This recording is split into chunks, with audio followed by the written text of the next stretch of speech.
Everyone's scared of interest rates in 2025, but that's not what's keeping people out of homes. What's killing people is bad advice. These 5 mistakes, they're costing buyers hundreds of thousands of dollars and in some cases locking them out of the market for good.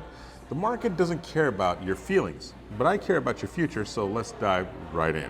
This morning, I opened my phone to headlines screaming, "Housing market braces for correction. Are we headed for 2008 all over again?"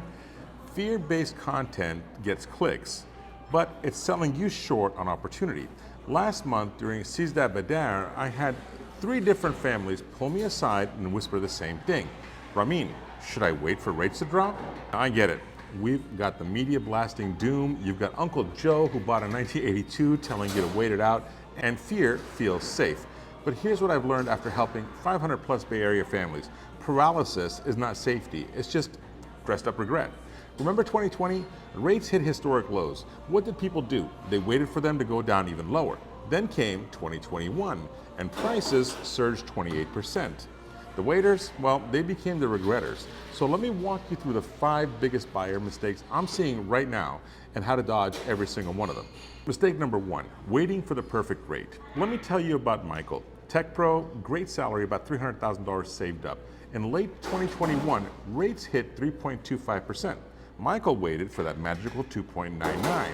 Fast forward to today, he's still renting in Mountain View at $4,200 per month. The home he was eyeing in Sunnyvale for $1.7 million, well, now it's $1.95 million and gone. Let's do the brutal math. At 3.25% interest, this loan payment would have been $5,920 a month. Today at 6.5, it's closer to $9,850 a month for the same house. That's a $3,900 monthly increase simply for waiting. Now let's flip that. Let's say you're buying today a $1.5 million house in the East Bay. You wait for rates to drop 1%, maybe you save $500 a month. But if prices rise just 7% during that same period, that $1.5 million house became $1.6 million and you just lost $105,000 in equity. That's what I call the rate trap. You focus on savings, $500 a month, and you miss out on $100,000 in gains. Marry the house, date the rate. The house builds wealth. The rate, that's temporary. Here's some insider truth. Almost nobody keeps their mortgage for 30 years. Most people refinance in 5 to 7 years. Mistake number 2, obsessing over price instead of terms. Let's talk about Jessica, Harvard-educated attorney, dream house in Berkeley, seller wanted $1.85 million. Jessica wants 1.8. She's ready to walk over $50,000. I asked her, what if we stop fighting price and ask for better terms? We went in at full price, but requested $55,000 in seller's credits. The seller accepted immediately. Why? Because they got to brag that they sold at asking. Jessica, well, she got the equivalent of a $1.795 million house, and we used that credit to buy down her rate to cover closing costs. We also avoided PMI. We get the appraisal value high, and we shaved over $1,000 a month off her payments for the first 2 years. That's what I call playing chess while everyone else is playing checkers. I have another client, David, who took it even further. He offered $25K over asking, but negotiated a $75,000 credit, 0 closing costs, and 2 months of free rent back. The final price means nothing if you control the terms. In 2025, terms beat price every single time. Mistake number 3, listening to the wrong people. I've had 27 buyer consults in the past 90 days. You want to know the number 1 pattern? Confusion. They're paralyzed, drowning in advice from parents who bought 40 years ago, friends who closed in 2021, TikTokers preaching crashes, news headlines screaming recession. I asked a client, a Google engineer, how many of these people have helped anyone buy a home in the market? Answer, 0. Listen, your uncle who bought in Cupertino for $175,000 in '85, legend, but that playbook is done. That YouTuber predicting a crash, well, he's not selling you insight, he's selling you fear for views. Now let me give you my story. I bought my first home in 2008, right before the crash. For 18 months, I was underwater. People told me I was insane. Today, that property tripled in value. It's been my tax shelter, my equity, my piggy bank, and my springboard. Real estate isn't about picking a perfect moment. It's about being in long enough for it to work. It's magic. Mistake number 4, trying to time the market. Warren Buffett says, time in the market beats timing the market any day. My client, Raj, brilliant venture guy, brought charts, data, predictions. In 2022, he passed on a $2.3 million home in Los Altos. He waited for the drop. Fast forward to now.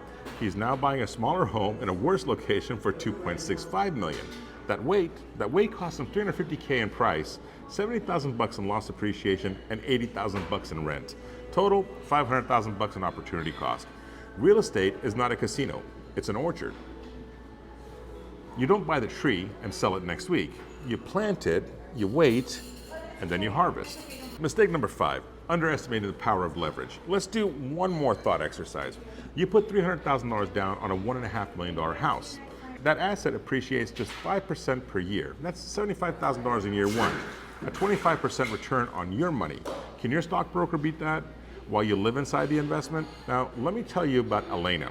School teacher, single mom, saved $220,000 over 10 years. She had it sitting in a CDs earning 4%. And then I showed her why buying a $950,000 townhouse could do. Payment was similar to her rent. Year 1 appreciation, $57,000. 5 years later, it's worth $1.2 million. Net equity gain, over $250,000. If she stayed in CDs, she'd maybe have $267,000. Instead, her net worth exploded. This is what I call the leverage gap. People hoard cash while real estate multiplies it. So let's recap the 5 buyer mistakes. 1, waiting for the perfect rate. 2, obsessing over price. 3, listening to the wrong voices. 4, trying to time the market. And 5, ignoring the power of leverage. Here's a real problem. Most people wait for perfection. They freeze, and in freezing, they lose. You don't need perfect timing. You need strategic action. Real estate builds wealth, not through genius, but through action. Are you scared? That's normal. But courage isn't the absence of fear. It's moving through it. And next week, I'm showing you how those 4 things I look for in a 2025 deal, including the 1 red flag that makes me walk away instantly. Hit that subscribe button, drop a comment if you heard bad advice from a relative, and tag someone who needs to hear this. This is Ramin, and remember, the best investment on earth is the one you actually make. See you next week.